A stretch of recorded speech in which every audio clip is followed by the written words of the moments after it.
I think the more shocking fact of the Whitey Bulger story, when you look at it in its totality, is the fact that Bulger had this relationship with the criminal justice system and that he was able to manipulate it and use it to stay in power, to commit murders and get away with them because the government was protecting him and covering up for him.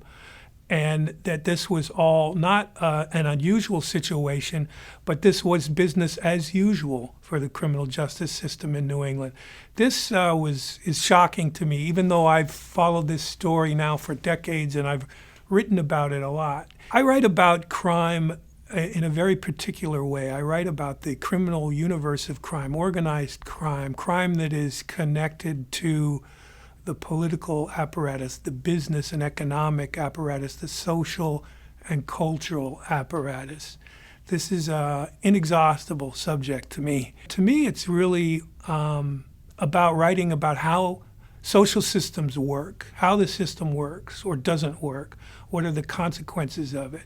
And since I write primarily about the United States of America, I'm writing about capitalism and the underside of capitalism, the underbelly of capitalism, and how this is all connected to the upper world, the relationship between the underworld and the upper world. And that's just endlessly fascinating to me. That's what a journalist, to me, that's the definition of a journalist, and I've carried that over into the writing of books. So I had gone up to Boston numerous occasions to do research on Boston organized crime. I had written a book called Paddy Whacked, which was a big sweeping history of the Irish-American underworld. I had created a network of sources in Boston and in South Boston over more than a decade before Bulger was captured. So when he was captured in Santa Monica and brought back to Boston for trial, and I went up there initially just to cover the trial as a journalist, I started to reconnect with a lot of these sources, and some of them were people who were close to Bulger, associates of his like Patrick Nee, who was both a rival and an associate of Bulger's. He's kind of a unique character in that sense. Kevin Weeks, who was Whitey Bulger's right-hand man in the years that Bulger was in power. These were people I had gotten to know and knew, before I went up there to write this book. So I sort of had to address the issue that I had been using these people as sources for a long time, and I felt like I needed to be honest about that in the writing of the book, that this couldn't be a dispassionate, so-called objective journalistic account where I pretended like I interviewed these sources and never knew them before and then list their names in the source section in the back of the book. I realized that I would have to write this book in a slightly different way, that I would have to write parts of it in the first person, that some of it would be almost like a memoir of my getting to know these people and interviewing these people and spending time with them, because clearly the relationship had evolved over the years into something slightly more than just sources of information. I'd become friendly with some of them.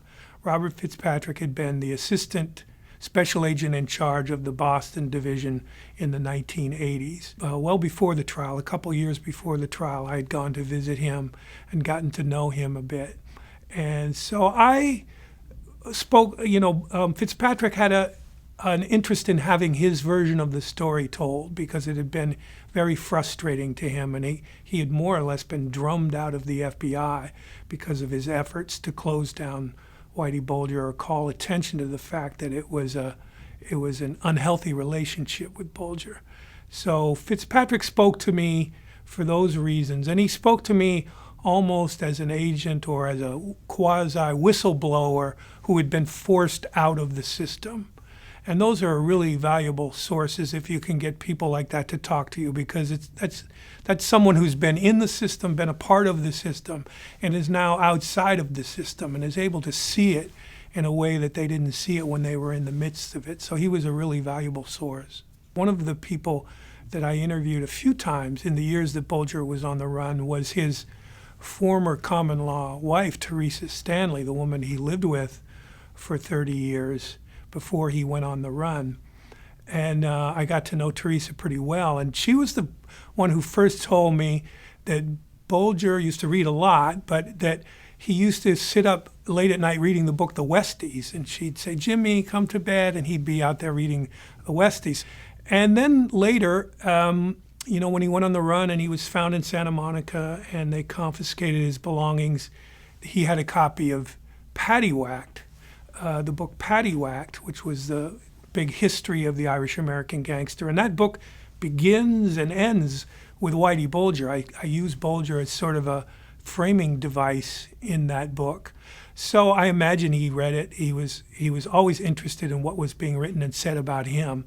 One of the things that's always a little bit flattering to me in a backhanded way is when I hear that people in the criminal world read the books that I've written and find value in the books that I've written. Because in a lot of ways, that's your toughest audience. I mean, that's the people who live that world and know that world. So if they find value in reading something on it, it means that you have something legitimate to say.